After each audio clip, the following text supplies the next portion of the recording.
শাশুড়ি হন, তাই বলে আপনাকে গরমে রেখে আমরা পাখার হাওয়া খাবো? একদম ঠিক বলেছিস মা, এবার থেকে আপনিও পাখার হাওয়া খাবেন। ব্যাপারটা কি? আজকে যেন শাশুড়ির উপরে একটু বেশি ভালোবাসা দেখাচ্ছে। দেখি তো।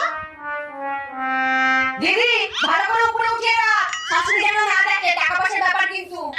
ব্যাপারটা কি? ওরা হঠাৎ করে এত টাকা কোথায় পেল? চাগে ও দিদি, হঠাৎ করে কোথায় যাচ্ছ? থানায় যাচ্ছি। কেন? তোমার বোন কি আবার মারধর করেছে? না গো, সকাল থেকে আমার সোনার চেনটা পাচ্ছি না। আমি যাই। হ্যাঁ দিদি, শোনো শোনো।